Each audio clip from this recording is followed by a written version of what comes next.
Welcome to The Rock. We hope what you watch today inspires you, and we'd love to hear your questions and comments via Twitter at The Rock of York. You can also find us on Facebook or contact us through the website at www.rockofyork.co.uk. In the meantime, let's crack on.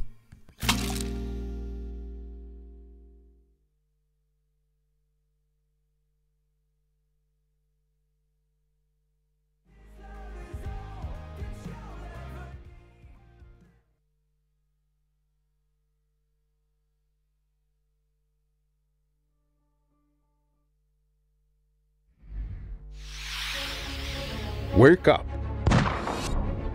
Everyone is looking for a convincing story that gives them a sense of purpose. We have one. People are precious. Your life counts. You can thrive. When we know who we are, we know what to do. We believe in new beginnings and second chances. In a joy that overcomes. In a love that endures. We are participating in the restoration of all things. God is love. God is on your side. God keeps no record of wrongs. God is in you. Jesus reveals God's heart. Jesus offers us a revolutionary way of living that we are choosing to follow. We enter this sacred space through faith, hope, and love. Faith is your decision to place your belief and trust in the goodness and faithfulness of God. Hope is the confident expectation that the last word has not been spoken. Love is felt, received, and done. We have been to hell and back and found it's not there, and discovered heaven is where we begin. Welcome to our house.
It's a celebration of your grace.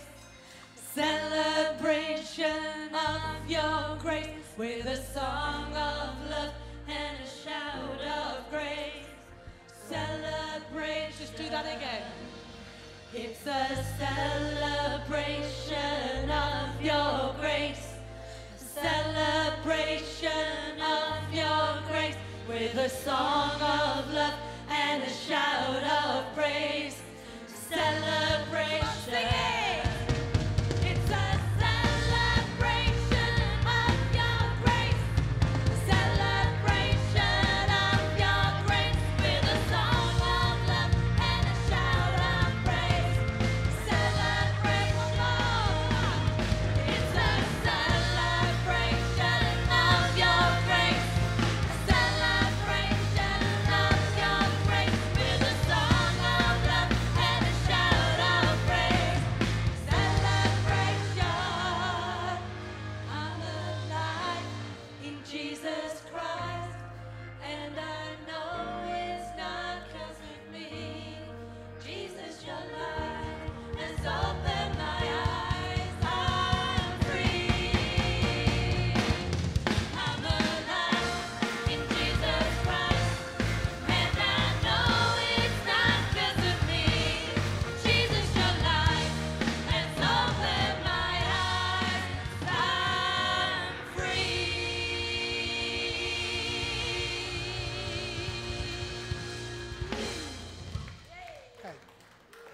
All right, please be seated for a little while. We're going to do things a little differently tonight.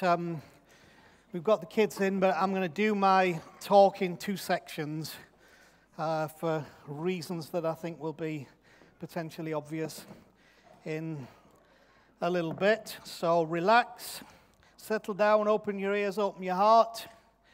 First of all, let's just pray for those who are struggling. We've got quite a few people tonight who've rung in sick, including Joel. We've got a few people who are just not good. So let's just pray. Father, right now, just pray for all those who right now are struggling with physical issues and who are sick.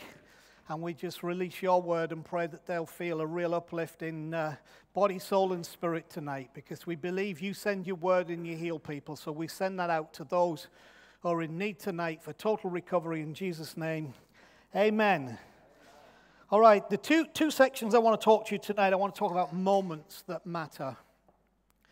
For the first part of this section, I want to share with you some things very briefly that I shared in much greater detail on Wednesday night. And thank you for all of those of you who took the time to be here on Wednesday night to hear the full story. Well, at least the full story of part of the story.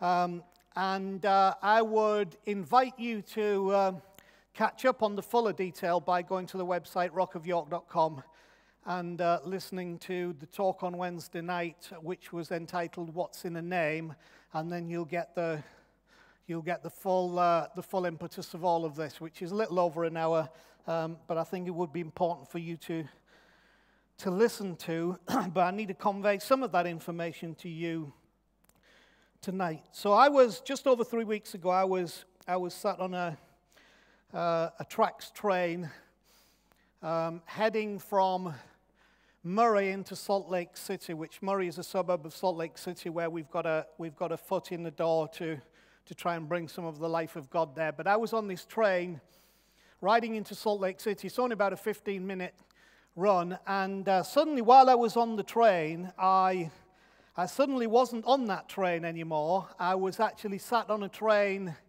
heading from Fuengirola to Malaga in Spain, and I was locked into an experience that I had 32 years ago, and it was just like I was absolutely in the moment. I was there. It was like it was all happening instantly to me while I was sat on this train going from Murray to Salt Lake City. It was like I was on that train 32 years ago, heading from Fuengirola to Malaga with Maggie Farimund, who was then butler, and Lucy, who was also butler at that time, and Chris and Joel, who was just a very small boy, about 18 months old, and we were heading on this. The reason we finished up on that train was because on the Saturday previous to the Wednesday, I had a dream. And in the dream, I saw a man, a dark-haired man, who was totally paralyzed down the left side of his face. And this man with the paralysis in his face was bringing a message, and the message he was bringing was one I was familiar with the context. In the book of Acts, which is in chapter 17, which is a story of when the Apostle Paul was on a place called Mars Hill. And he made reference to an altar that was on the hill. And he said, I noticed that on this altar there is an inscription that says, to an unknown God. So I'm seeing this guy with the paralyzed face and hearing him speak. And I see an image of this altar with written on it, to an unknown God.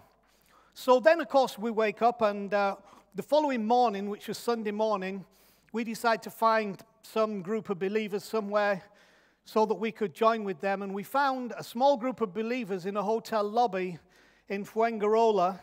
And when we walked in, we sat down, everything was fine. But then the guy got up to speak. And when the guy got up to speak, what he spoke about was the Apostle Paul on Mars Hill when he saw the altar that had the inscription, to an unknown God.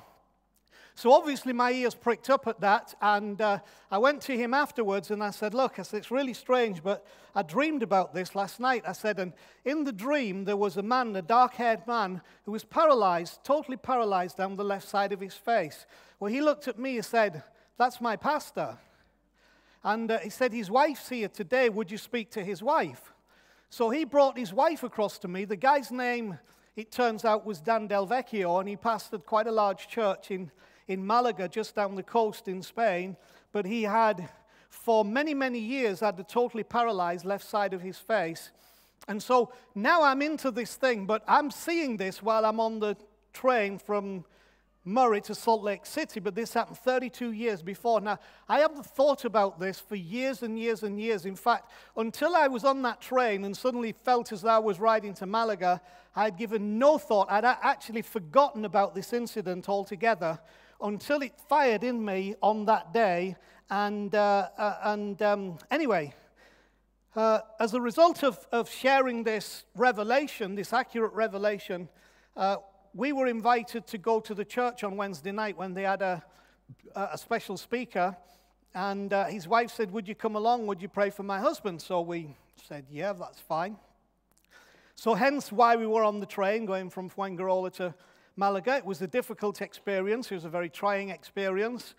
Just even getting to the church from the train station in Malaga was incredibly difficult, and I felt very vulnerable with an 18-month-old and Maggie and Lucy as a little girl then, and Chris crossing I don't know if Maggie remembers, we crossed a wide open field. There were druggies on it and needles and stuff. And anyway, we get to the church, and it's almost like I was a stranger, like we were never invited to be there. And kind of reluctantly, I said, well, we were asked to come. And reluctantly, I'm ushered through to the back room to see this guy, and his wife introduced me. And I told him about the dream.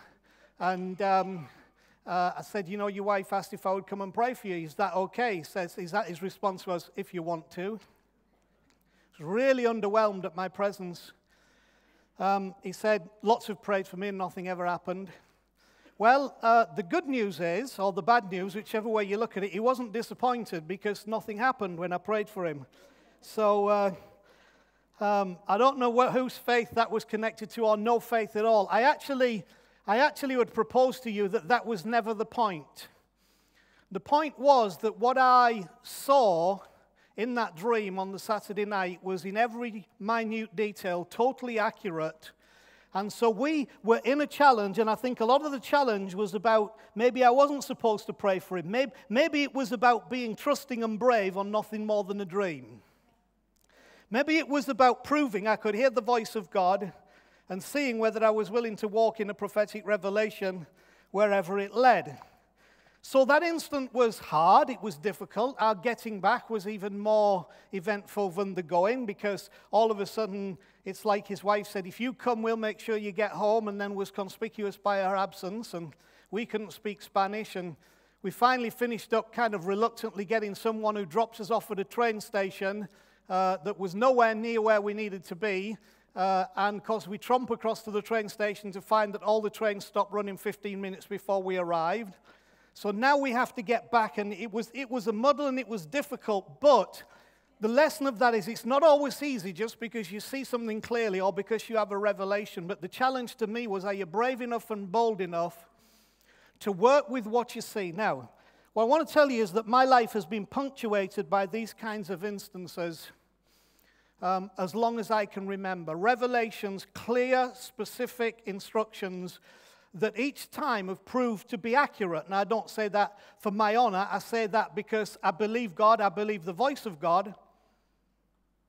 And I've learned to trust those voices that come within me. Now, sometimes it doesn't make things easy. It can be as difficult as it was getting to Malaga, and you can have the same kind of response. But nevertheless, God was teaching me something that we have used, I believe, hopefully to good effect throughout our life and throughout our ministry. The main fruit in all of these things has come beyond the moment. It's always come as a result of obedience, not just because in the moment we were obedient. Now, the reason I tell you that, and I could tell you many more stories to verify that scenario of these things punctuating my life, but that's not for tonight. You can listen on last Wednesdays if you want that. But we are at another of these punctuations.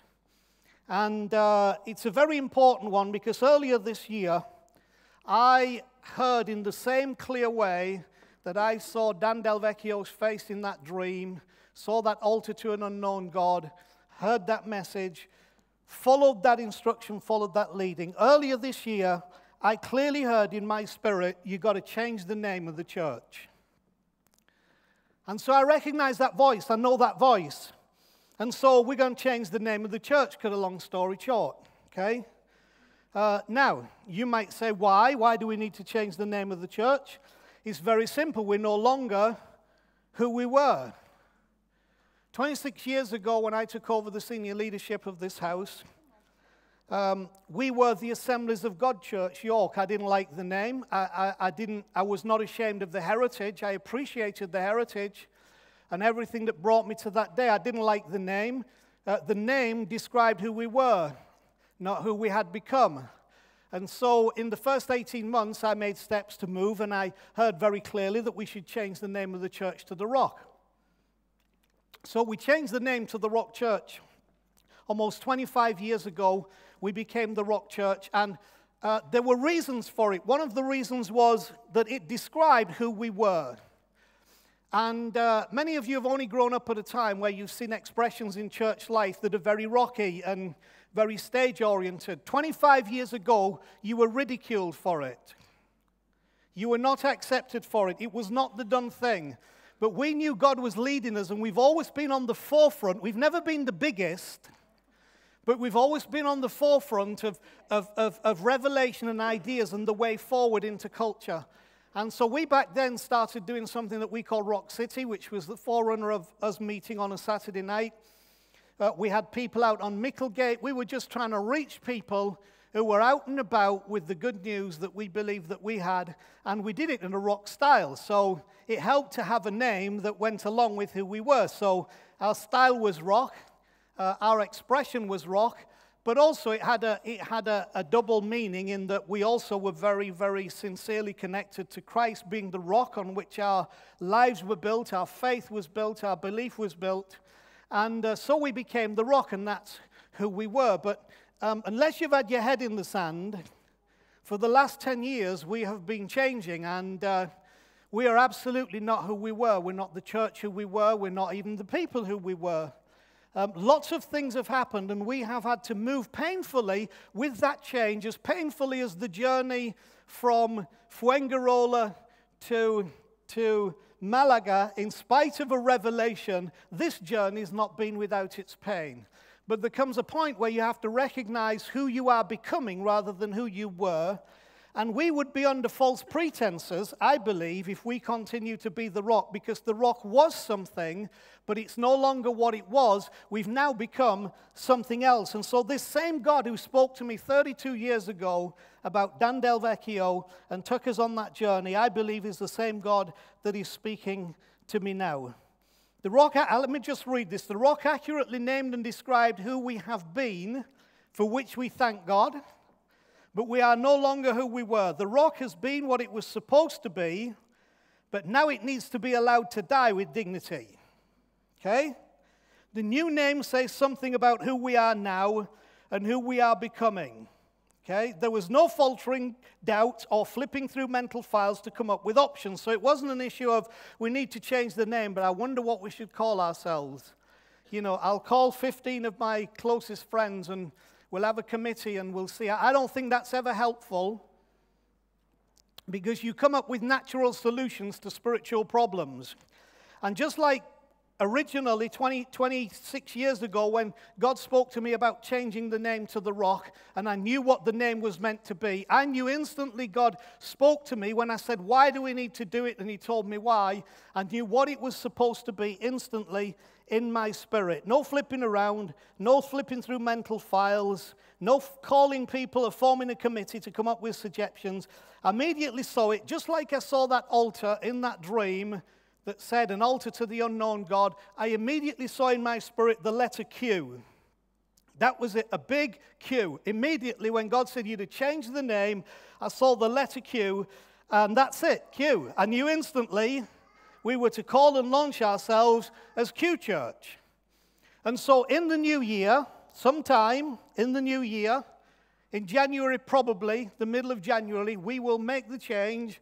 We will say thank you and goodbye, and we will allow The Rock to die a dignified death because it served its time, it served the people, it's lived its life, and just like with all cycles, there comes a time to die. There's a time to live, and there's a time to die. Most of our problem is we often don't know when it's a time for something to die, but it's a time for that to die.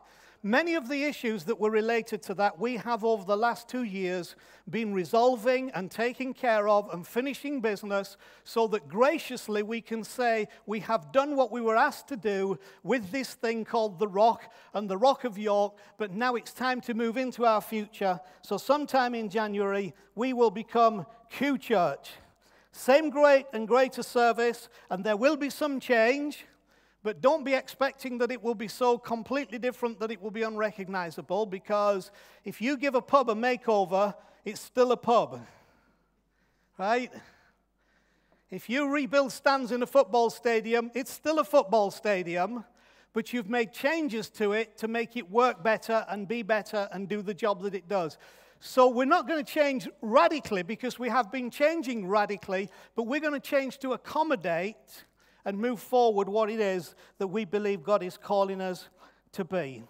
So, two interesting things. Number one, in a technological age where social media is critical to your communication, it's good to Google things if you want to know where you stand, because if we couldn't get any domain names that related to Q Church, or they were all weird, you know, that you had to have Q147 brown trousers, .com, you could see it would be a non-runner. But guess what? Not another Q Church anywhere in the world can you find online on any of the search engines. Now you can find things like Q Ideas related to some churches. You can find things that have accommodated the letter Q in some things, but not another Q Church that we are aware of or that we can find in the world. So we own all the domain names,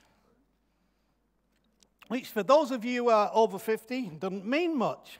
For those of you under 50, you realize how important that is. We've got the domain names, so we're up and ready to go. Now, you could also say, why didn't we wait and do a big splash launch, because we haven't even got our font decided yet. We haven't got everything up and running.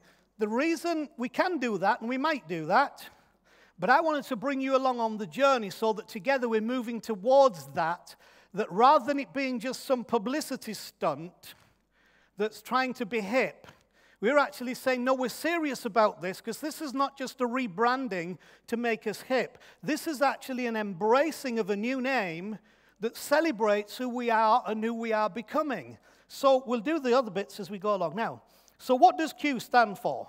My immediate thought when I saw the Q was question, because what we have sought to do is to create a culture of questions. Because in my view, the one thing that is lacking, or one of the things that is lacking, there are many things lacking, but one of the things lacking in the Christian community is the openness to question, to be questioned, to ask questions about anything and everything. Very much it is a closed shop, all collated around dogmas that have been pre-decided, and the question is whether you accept it, not whether you debate it, not whether you have any, it's whether you accept it. And we have not built that culture, we're not building that culture, and will not build that culture. So I know we've been building a culture of questions, where questions are not ridiculed, not resisted, not rejected, they're accepted. And that has come from the integrity of Chris and I going a journey where we have asked 1,000 questions or more about our faith, about God, about eternity, about all the constituent parts that we believe make up Christianity, to say, have we got this somewhere near where it should be? And we wouldn't be arrogant to say that we've got it right. But what we're doing is asking the questions and making opportunity for our hearts to be changed, for our lives to be molded into something that is not dictated by religious model, that is not driven by common narrative, but has room to allow this wonderful God that we love and serve to reveal himself as he needs to our generation. So I thought question at the beginning and questions, but in talking to Chris and some of the guys here, the leaders, it really became clear that the Q actually stands for quest. So the Q in our Q church stands for quest. When you put ION on the end of a word, it's a suffix, a word that you add on. And when you put ION onto something, because question is quest with an ION on the end, when you put the ION on, you've tagged that onto the word, which is always words of Latin origin. You tag it onto that word, denoting the action that accompanies the word. So you can't be on a quest without questions. If you've got no questions, you are not on a quest. You're not on a quest for anything, because the action of quest is question. So that incorporates who we are becoming and what has become the culture of the house into the reality of our direction, which is that we are on a quest. A faith quest, a spiritual quest, a human quest. A quest to find truth, a quest to know God better, a quest to reach our generation with the more beautiful gospel than the one we were raised with. So the one thing we do know is that we'll be called Q Church, and that our strapline will be Join the Quest. I think that's great, don't you? Q Church. Thanks, Dave. Thank you, sir. Q Church, Join the Quest will be our strap. Now, we've got a lot to put around that.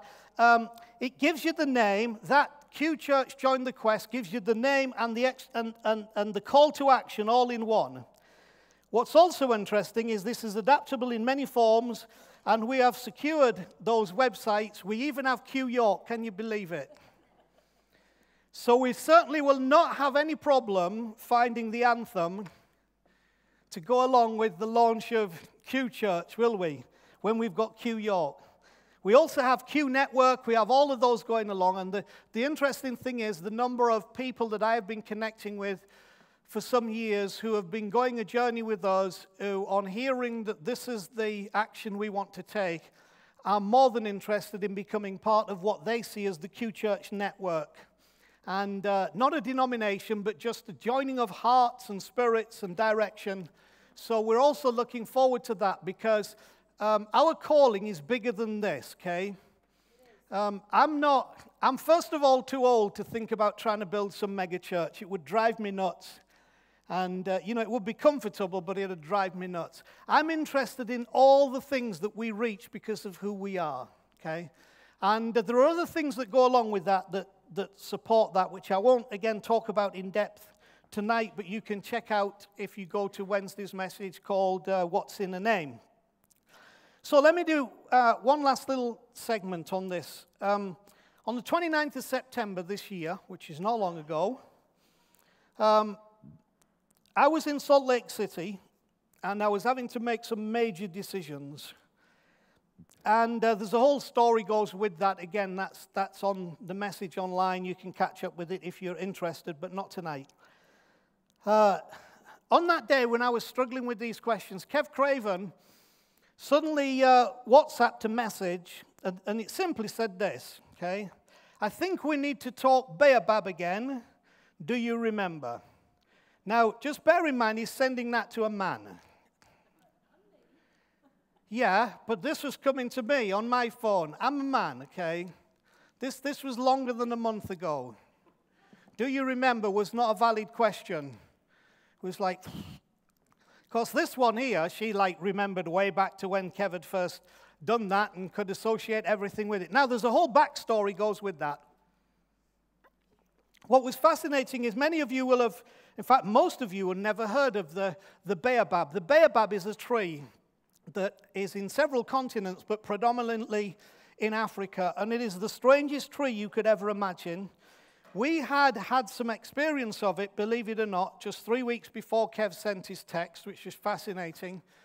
And suddenly, there's all this attention being drawn to this baobab tree. Now, I think Kev's sending that text about the baobab tree was just as accurate as my seeing the dark-haired guy with the paralyzed face, or seeing this altar to an unknown God, or any of the other myriad of incidents that I've experienced. The timing of it and the content of it was brilliant. Now you say, well, there's not much there. There's actually more than you think, okay? But I'm not going to go into it all. All I want to say is that the facts of the baobab, and this is the point, are a perfect description of what I feel has happened to me and to us over the past 10 years. So if you take the time to research it, you'll understand why. Let me just give you the very briefest thing. Have you got that picture of the baobab? You see the baobab, it's a weird-looking thing, a bit like us to most people think we're rather strange and don't look like a conventional church or normal Christians. Just like the baobab has been looked at, it's not a normal tree, it's not a conventional tree, but I'll tell you what, it's a brilliant tree that has longevity and life, and you just go read up about it, you'll find it interesting. But this is the most fascinating thing. It really looks like the legend says. This is the legend about the baobab. It was pulled up by God and thrust back into the ground upside down. So its roots are what are on show to the world. The irregular but highly successful nature of this tree are all absolutely worth a Google. Here's how I have felt for the last 10 years, and Kev's little text just brought all that to a head, and the call to change the name has clarified the whole thing. I feel that I got ripped out of the ground and stuck in upside down. But the importance of that is that symbolically what is being revealed is the roots. Your life is exposed. Your journey is exposed. How life comes to the tree is what is on show to people. There's a vulnerability. There is an honesty. There is an acceptance of the journey, a clear acceptance about the reality of the roots that are often hidden, but on the baobab tree, it looks as though they're the thing that everybody gets to see. And that's where the baobab grows its fruit. It grows its fruit from what look like its roots. And it is one of the most nutritious superfoods. It's incredible, and I think it's a great word about who we are. So enough said about that, because I said I wasn't going to give you the whole thing. As far as the spirit of Q Church goes, I think this statement sums it up. I'd rather have questions that can't be answered than answers that can't be questioned.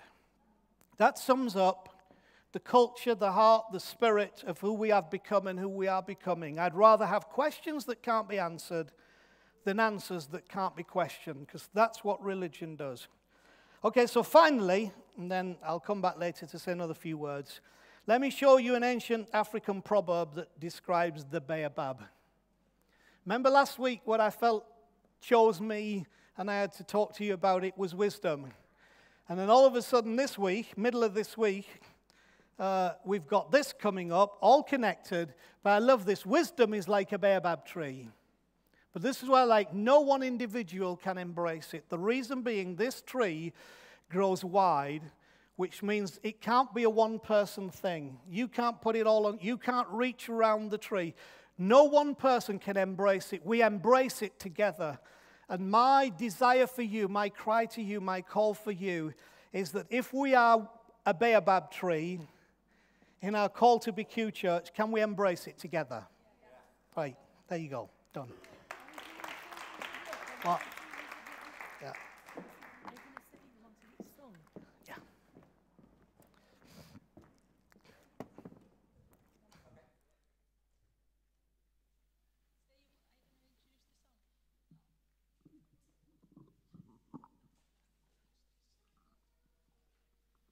Sorry, we're doing Seasons of Love, Pete, please, as requested by the boss. We're doing Seasons of Love.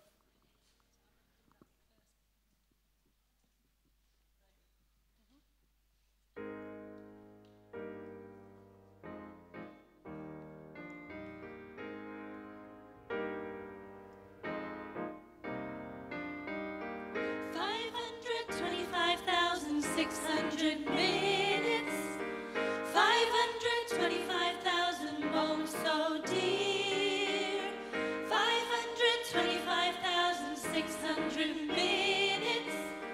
How do you measure a year? In daylights, in sunsets, in midnights, in cups of coffee, in inches, in miles, in laughter, in strife, in 525,600 minutes. How do you measure a year in life? How about love? How about love?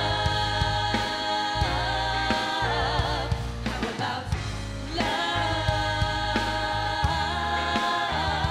Measuring love.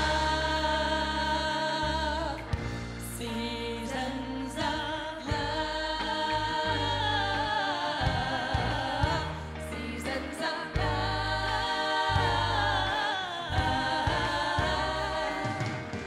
525,600 minutes, 525,000 journeys to Berlin, 525,600 minutes. How do you measure the life of a woman or a man? In truths that she learned, or in times that she cried, in bridges he burned, or the way that he died. It's time now to sing out, for the story never ends. Let's celebrate, remember a year in the life of friends. Remember the love. You got to remember the love. You know that love is a gift from up above.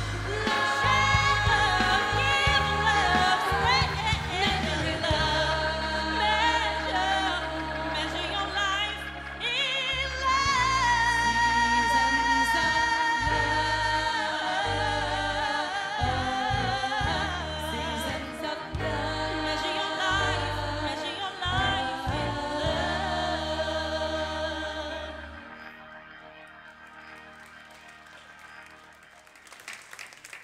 All right, let's just run through a few notices and we'll go from there. We're going to receive the pay it forward at the end as we've started to do now. So if you need to fill out gift aid form, whatever you fill out at the front, that's fine. Please go ahead, or you can do it on My Donate online. We'll do that at the end. Just a couple of important things. Wednesday, for those guys who were here, we're cancelling the lab on Wednesday. We've got some other things on that we're going to have to attend. So there's no lab here on Wednesday night. Please remember that. Pass it on to anybody who you know is not here, so that they will be aware of that fact. Also, don't forget, we've got our Redeeming Halloween coming up, which I'm looking forward to. It's going to be absolutely awesome, but sadly I'm not here.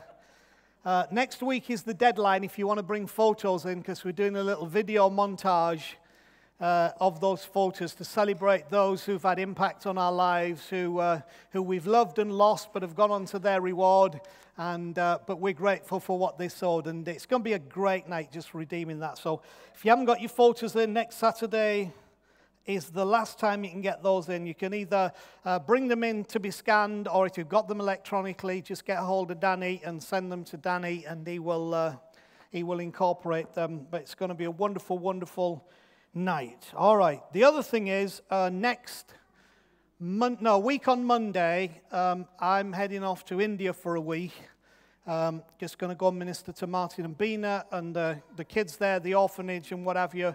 We're also doing a 2-day conference down in the southern state of Kerala, helping some of the pastors there process some of the stuff that we've walked through that they absolutely want and absolutely need. And we're breaking the bondages of religious thinking to try and release some life. So, we will be blessing Martin and Bina, taking care of some of those needs and some of the needs with the orphanage and, of course, the Sunflower Project to the HIV sufferers. So what we're going to do is next Saturday night, I'd like to take an extra special offering when we do the notices to give you an opportunity to sow into our ministry to Martin and Bina and those people out in India. So if you can come prepared for that, we're going to take about $5,000 out anyway. We've already decided to look after needs and take care of needs. We already know what we need to take, but we want to give you an opportunity to be part of meeting those needs and blessing those people as they carry on with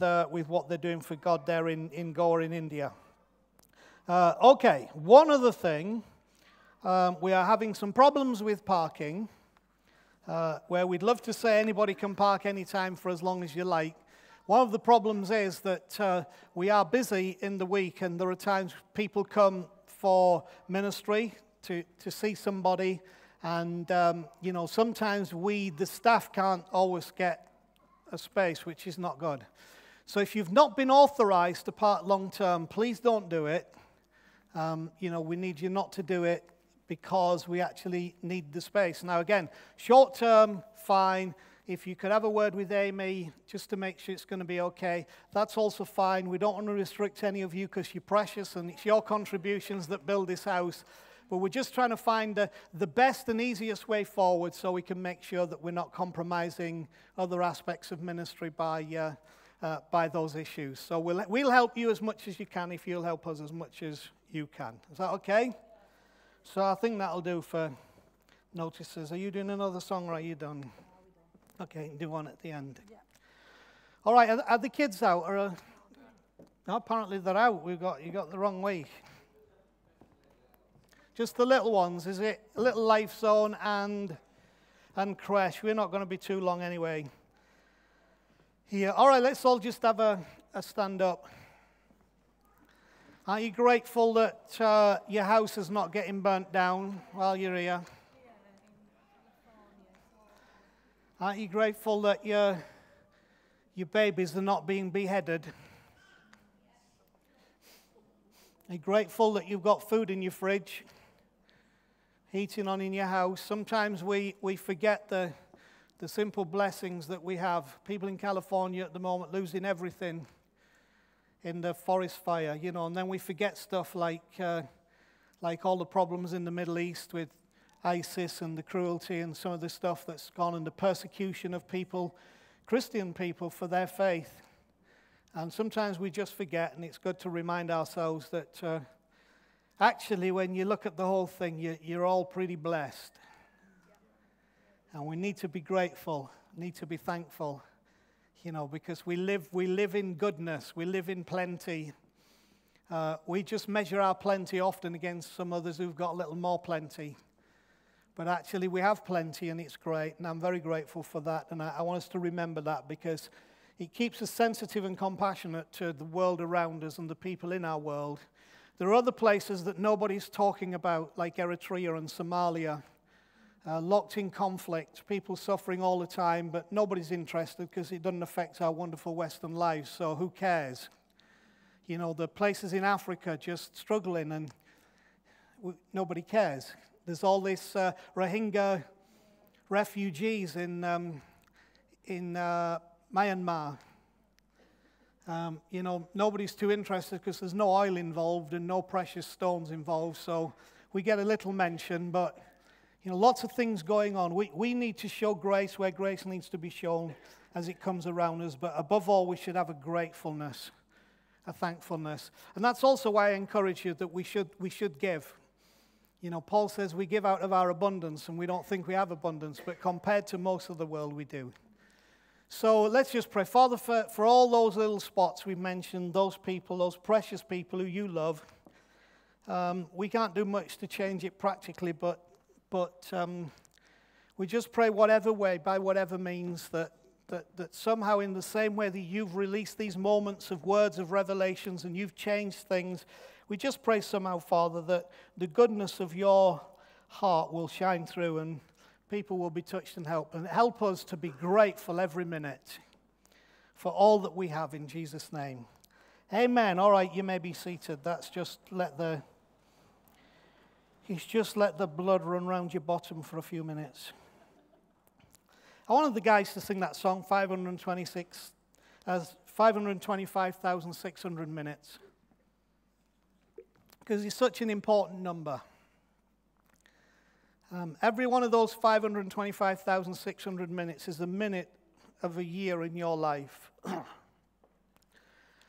And there are some people in here who are older than me, but I think they would echo what I say, that as you get older, you begin to realize that time is not a never-ending commodity like you thought it was when you were running around as a kid.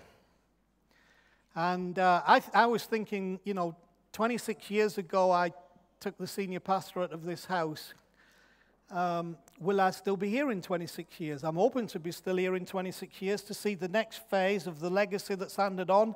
I'm hoping I'm not senior anything in 26 years other than a senior, because I shouldn't be. We'll have missed the boat if we do that. But you begin to wonder, and of course, time is not a never-ending commodity, how we all spend it. And the point is we think only those thoughts are necessary when you get older. But actually the problem is who we are when we get older, we're formed by what we did with those moments when we were younger, when we were 16, 17, 18, 20, 21, 25. And so in line with what I've said about the change of name in the church, I want to just challenge us as people to be in that same spirit. Moments matter. Moments matter.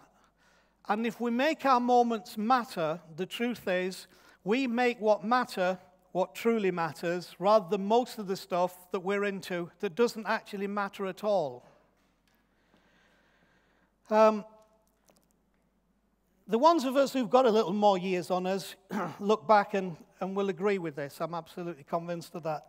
But those of you who've not yet lived most of your life would do well to take note, okay? This is important for you. Because there are moments of good decisions and there are moments of bad ones. There are moments that affect moments, but there are also moments that affect millennia. There are some things that we do in a moment that the effects of it last for all of our life. And there are just some moments in each of our lives that the impact and repercussions of which will affect the entire course of our life. Now, from a positive angle, you might say, wow, that's amazing. Because you think of the power of a moment. And that's why I believe it's important to understand in the realm of spirit and in a realm of the God who is kind and who is good, that to find a place where you can hear what he is saying and do what he is saying, those things affect you for a lifetime and often for generations.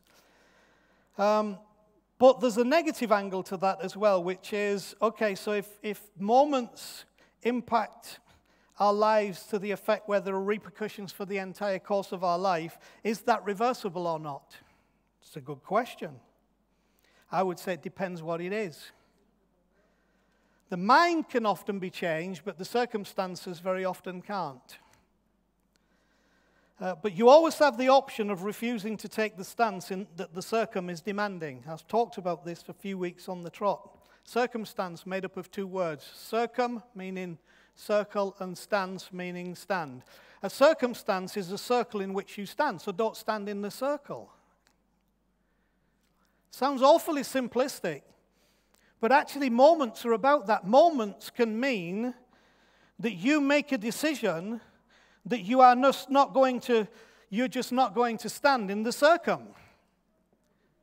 That you are going to make choices and decisions that by the grace of God moves you out of the circum. And let me say, no circum is inescapable. Every circumstance can be changed because you have the power to step outside of the circum and change the place that you stand. But these are all parts of taking hold of the moments that matter and making some decisions. So, another question, where do God and spirituality figure in all of this? Because if we're not careful, we actually live our life, or can live our life, devoid of an aspect of our life, which is the one aspect that can give us the real insight and revelation that we need for that life. And I'm not here to argue today. I believe that's the Abba of Jesus, the God of Jesus. I think a lot of people in the world have been bright enough to realize that there has to be a spirit connection somehow with something somewhere. Now, I cannot validate all religious conclusions, but if you want to be fair on that, I can't validate all conclusions that Christians will tell you. But I do know that God is for real. I do know we have a spirit, and I do know that things like that dream and seeing that man don't come from any learned, educated perspective. They come from a dimension that is not governed by natural laws. It is not governed by natural reasoning. You can't obtain that by natural understanding when you don't know about it. That's because of this thing called spirit. Now, my heart belief is that the God of Jesus, if you connect with him in that spirit, is the one who will lead your life and guide your life and give you insight and understanding, because he can see more than you can see and he knows more than you know, and he's desperate to share that with you so that your life lives under the light of heaven's revelation. The reason God in creation put stars in the sky was for navigation. Until we had Satan navigation, which was abbreviated to sat-nav, which I don't trust because it will lead you astray. How did men navigate? We navigated by the stars. We looked to the heavens. We realized that if you want to know the direction to move on the earth, you have to look to the heavens. You can't guide yourself by just looking at what is around you in the earth. You have to look to the heavens. You have to look to the stars. It's still the same. But because we have technology and stuff, and humanism and hedonism, we don't think we need to look to the heavens to get our direction in life. I propose to you that just as from the beginning, if you want to go in the right direction, you have got to look to the heavens. And I believe that's the whole message of Jesus. It's the truth of the beautiful gospel, that God is not hiding anything, but he wants you to see the path or the course that you should go. Now, do I believe there's one course you should go, and if you get it wrong, then you're damned? Absolutely not. But I think there's a direction you should go. So, does a sensitive ear and a willing obedience matter? I think it does. I think it does more than we give credence to. A sensitive ear and a willing obedience. That means coming to a place where actually you're prepared to receive guidance that is not just coming from your own very limited knowledge and understanding. You know, Google doesn't compare with the revelation from God. Google can only tell you stuff that's known. But God can tell you stuff that's not known. And when you begin to live in that, it's not spooky, it's not weird, it's not strange. Because if I was speaking to a French person now, hopefully I would try to communicate with them in French. For those like, those who speak foreign languages, like this person here who I've known all these years and I can't remember you, Ruth. Sorry, Ruth. Listen, I mean, it's you and Doings and Chuck. That's how my life is now. That Doings, hey you, that Doings, hey Chuck, come here. Ruth Ruth is fluent Spanish teacher. If she wanted to communicate with a Spaniard, she would communicate in Spanish. If she wanted to communicate with the Catalans, she can even communicate in Catalan. That's how amazing she is.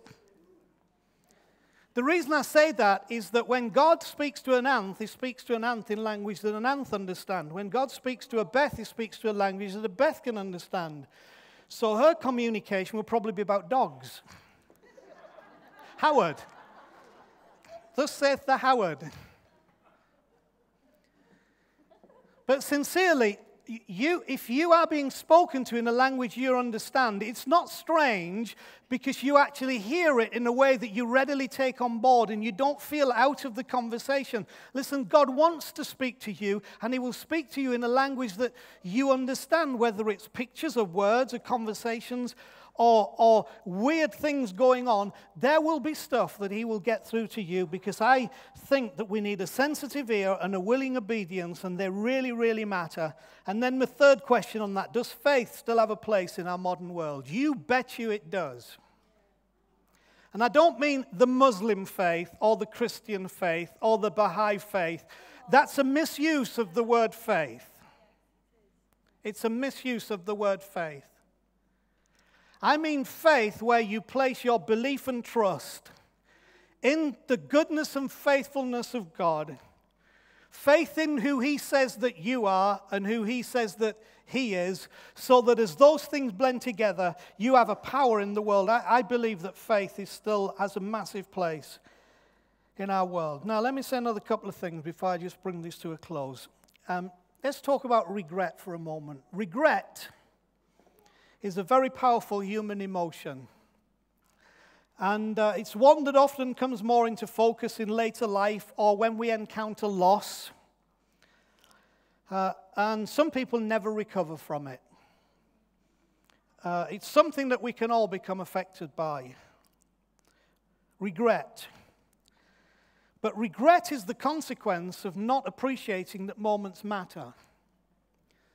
And so when we don't engage the moments that matter, we often find ourselves in regret, because we look back and see the things that we could have done to make those moments better.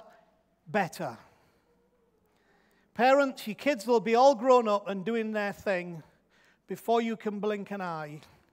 Make sure they know they're loved, valued, appreciated, that they're worthy, that they don't have to do anything to gain that worth. Make your friendships built on something other than what that friendship can give to you. Don't live with regrets. People you need to tell that you love them, tell them you love them now. Don't wait and say, I wish I had only said to you how much you affected my life, how much I was blessed, how much you helped me. Don't come to a place where you live with regret. Moments matter. Do it, speak it, be it. Live it now. Live the moment, because what that will do is it will set the course of your life. And what I wanted to say on that, because I think this is very important, direction is more important than destination. See, in some ways, if you need to get to a destination, it doesn't matter which direction you go, you can still get to the destination. It might take you longer, but you'll still get there. So if I want to get to Acomb, but I set off in the wrong direction, I could circumnavigate the earth, and if I keep going in that straight line, I will arrive at Acomb. Now, it might be in several weeks' time, but I will get there. But actually, I could get there in 10 minutes. Because direction is important. Direction is the most important thing in your life. Which direction are you living in? Don't be obsessed with destinations. Be obsessed with direction. Can I set my course going in the right direction? Now, I believe all those elements that we've talked about of faith and having an ear and obedience and all those things, recognizing moments, they play a part in setting the direction of our life. Because you see, the problem is much of the church has become destination obsessed. So it's all about, if you do wrong, you'll go to hell, destination. If you do right, you'll go to heaven, destination. When actually, Jesus' message was never about a destination. It was about a direction. If you follow me, that's the direction. If you follow me, I will make you. Follow me, okay? So I want to encourage you tonight that bearing in mind these things of the importance that moments matter and issues of faith, if you will set a direction that incorporates those things, you are going to find that it's not that critical that you determine the destination, because you're going to get to a good place. And I think the Bible supports that. It's not a book about destination, it's a book about direction. So, let me finish. Here's 3 things. Learn to recognize a God moment. Now, you do have to learn that in the same way that a child learns to recognize its mother's voice. You know, we all think, well, you know, God speaks, and of course, too many people think God speaks in a very deep voice. And some people still think God speaks in King James English, in these and thous, and it must be God because he said, art thou listening? And we kind of been subconsciously religiously raised that if it's in Old English, it must be powerful, when that's silly. It wasn't Old English when it was written. It was like we talk today, it was how they talked then. But the issue is, in learning to recognize a God moment, you know, it was fascinating when you're a parent. And I think even more acutely when you're a grandparent. You in a crowded room can hear your child or your grandchild. You hear their voice, and it's like they were the only person in the room. You pick it out. And if there was any danger, any issue, and they ever cried out for help, I would have no problem recognizing Joel, Connie, or Riley's voice, or Chris's voice. It would immediately come. But that's something you learn to recognize that by relationship. You learn to recognize the voice of God. You learn to recognize a God moment by opening your heart up and being ready to see how God is actually already showing you things and speaking to you and helping you and guiding you. And the more you're willing to embrace that as a reality, the more you recognize these moments, which are God moments. And I could tell you of some that have been happening to us over the last 3 weeks that are just, you know, it humbles me and staggers me that God would be so clear in what he wants to say using means that in my language I understand. And that's a story for another day. Learn to recognize a God moment. Don't look at everything through its immediate impact is another lesson. We're always looking at things of, if it doesn't have an impact like now, like this second, this minute, then I'm done with it. Stop looking in the short term for immediate impact. Look at things through a longer term. Look at things through a greater lens. Realize that these moments are shaping something that go beyond the moment. It's not just about what happens now. It's about what these are creating that you will walk into. And here's my 3rd one. Have faith in the goodness and faithfulness of God. That's where I am. Have faith in the goodness and faithfulness of God, because he'll with you. Okay, so few statements just to finish. Remember also that the God I believe and believe in is the God of hope, is the God of the 2nd, 3rd, and 4th chance. So in case any of you should have thought, well, you know, this is scary. It's not scary at all, because this God is the God of hope, is the God of the 2nd, 3rd, and 4th chance. In fact, the 70 times 7th chance. He's the great adjuster. And thank God for that. He's made many adjustments as I've responded. He's the great redeemer. He'll buy stuff back. He's the great restorer. He'll put things back to where they should be. And I love this one the best. He's the great friend. And you learn to let him transition from being, there's too much talk about him being a great God and not enough talk about him being a great friend. And the talk about being a great God actually comes from pagan religion, and it comes from pseudo-Greek mythology that is all about, if my God's not greater than your God, my God's not really a good God, so my God has to be greater than your God. So the issue for us is not recognizing that God is great, that he's a great God. It's recognizing that he's a great friend. That's the message of Jesus, bringing him home. He is the great friend to all. What's that? It's the ungodlike God. So here's how we finish. I love this statement from dear old Brennan Manning, who I appreciate very much. You will not be measured by the good that you do, but by the grace you accept. Always understand that, because otherwise you'll start to think that it's by achievement. If I strive, if I do stuff, then this God person will somehow speak to me. That's not how it works. The more grace you accept on your life, the more you'll start to hear and see this stuff going on, because it flows from the grace on your life. You will not be measured by the good that you do, but by the grace you accept. Now, I need to tell you something. When I read that today from some old notes, because I wanted to copy and paste it, I had made a spelling error, and so it read like this: you will not be measured by the good that you do, but by the grave you accept. But actually, I think that was a revelation. You will be measured by the grave you accept. There comes a point where you need to accept a grave into which all the stuff goes that messes with the importance of moments, that screws you up in your own head and convinces you of your own unworthiness, your own inability, and if God was going to speak, he wouldn't want to speak to me, and all that nonsense. You need to have a grave into which that goes, okay? So that you are not measured by the good you do, but by the grave you accept. I have accepted there is a grave into which lots of stuff in my life has to go, and then I'm going to fill it over, and I'm not going to mark it with anything. And some of you, if you would do the same, the grave that you accept. I need a grave in my life to put that stuff in, and this is not the one that resurrection comes from. It's the one where all that stuff is buried so that the grace can begin to show through. So let me read you one scripture, and then you'll realize it was a proper preach, because I read a scripture to you. Okay. Just for some of my critics online. Open up... Okay, Romans 5, the Message. One statement along with this and we're done. Romans 5 from the Message. By entering through faith into what God has always wanted to do for us, set us right with him, make us fit for him, we have it all together with God because of our Master Jesus. And that's not all. This is what I like.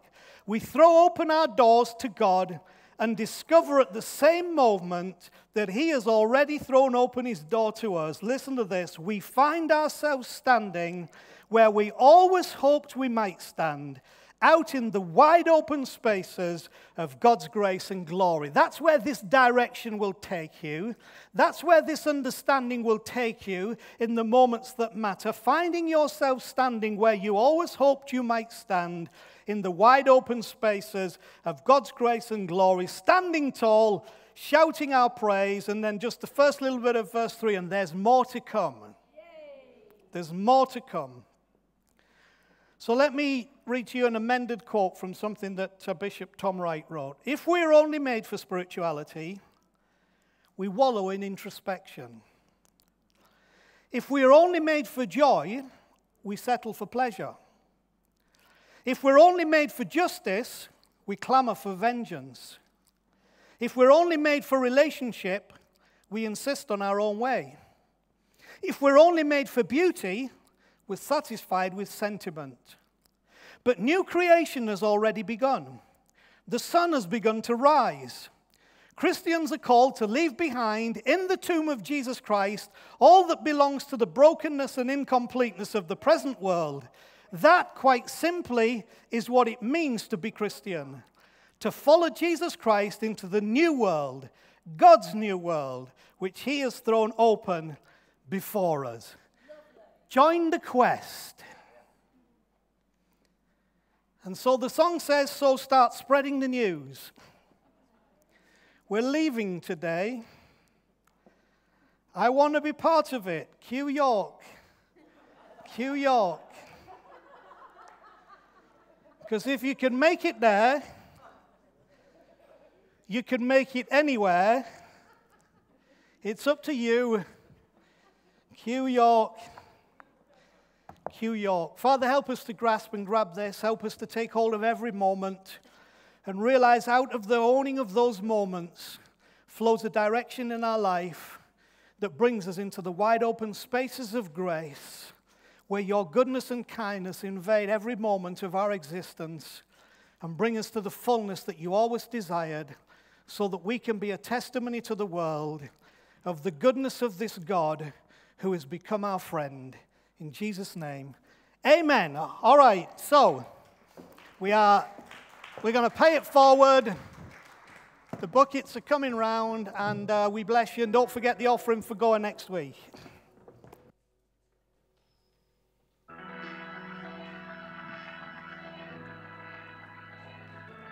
I'm still standing. I'm still standing.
Thanks for watching.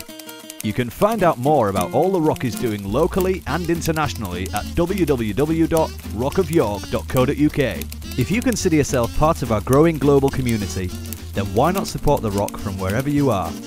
Just hit the donate button on our homepage to help us help others.